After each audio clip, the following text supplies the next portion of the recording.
కాలుష్యం రోగాలు మాకు అభివృద్ధి మాత్రం మీకు అంటూ పటాన్చెరు ఎమ్మెల్యే గూడెం మహిపాల్ రెడ్డి సిఎస్ఆర్ నిధుల తరలింపుపై ఆగ్రహం వ్యక్తం చేశారు. కాలుష్య కొరలు మోగుతున్న జిన్నారం, గడ్డపోతారం, పాషమైలారం ప్రాంతంలోని పరిశ్రమలు వెదజల్లుతున్న విషవాయువులు, నీటి కాలుష్యం, శబ్ద కాలుష్యం నియోజకవర్గాన్ని కాకావికలం చేస్తున్నాయని ఆయన మండిపడ్డారు.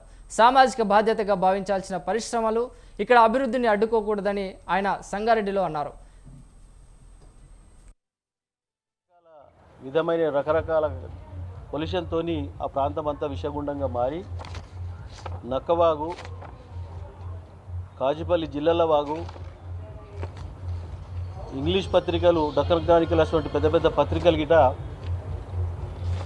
ఆర్టికల్ రాసినాయి. క్యాన్సర్ రోగాలు వచ్చి చాలామంది చనిపోతూ ఉన్నారు.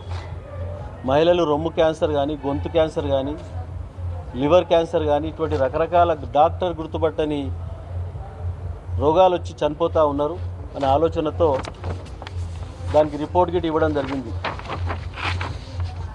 పొల్యూషన్ బోర్డు వారికి. అది పూర్తి స్థాయిలో తెలంగాణ రాష్ట్రం ఏర్పడిన తర్వాత పొల్యూషన్ అరికట్ట విధానానికి ఎక్కడికెక్కడ ట్రీట్మెంట్ ప్లాంట్లు పెట్టి వాటర్ రాకుండా, అలాగే డస్ట్ బయటికి రాకుండా గ్రీనరీ పెంచడం కానీ, ట్రీట్మెంట్ ప్లాంట్లకు వాటర్ పంపడం కానీ, క్లీనింగ్ చేయడం కానీ నడుస్తూ ఉన్నది. ఆ ప్రాంతంలో ఉన్న వారికి పటాన్చెరు నియోజకవర్గంలో ఉన్న బీడీఎల్, ఓడిఎఫ్ లాంటి కంపెనీస్ ఉన్నాయి. వారి గిట సిఎస్ఆర్ ఫండ్ ఖర్చు పెడతారు. Central government BHEL undertaking companies గిట సిఎస్ఆర్ 2% ఖర్చు పెడతారు. ఈరోజు మేము 2001 మండల ప్రెసిడెంట్ నుంచి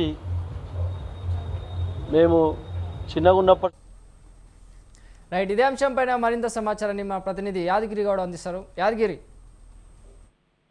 గూడెం మహిపాల్ రెడ్డి ఈరోజు నిర్వహించిన ఏదైతే ప్రెస్ మీట్ జరిగింది, ప్రధానంగా సిఎస్ఆర్ నిధులను రాష్ట్ర ప్రభుత్వం, కాంగ్రెస్ కొత్త ప్రభుత్వం ఏర్పడిన తర్వాత జిల్లాకు సంబంధించిన సిఎస్ఆర్ నిధులు అన్ని కూడా తరలించుకోబోతుంది.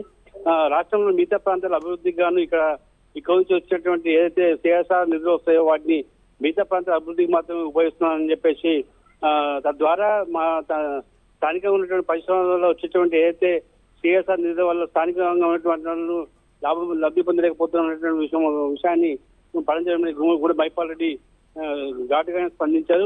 ఒకవేళ సిఎస్ఆర్ నిధులు తరలింపు అంటే తరలింపులను మానేయకపోతే కనుక దాన్ని ఖచ్చితంగా మేము అడ్డుకుంటాం, దాని మీద ప్రజాపక్షంగా మేము పోరాటం చేస్తామన్నటువంటి అల్టిమేటం కూడా ప్రభుత్వానికి ఇవ్వడం జరిగింది. స్థానికంగా ఉన్నటువంటి దామోదర రాజనరసింహ ఈ యొక్క నిధులను కూడా పూర్తి స్థాయిలో జిల్లా కేటాయించాల్సినటువంటి ఏదైతే నిధులు ఉంటాయో ఆ నిధులన్నీ కూడా రాష్ట్రంలో నుండి నెలకొన్న మిగతా ప్రాంతాలకు చేరవేయడాన్ని పూర్తిగా మేము వ్యతిరేకిస్తున్నటువంటి విషయాన్ని మహిపాల్ రెడ్డి స్పష్టం చేస్తారు. అయితే ఏదైతే Yadagiri right. Thank you Yadagiri.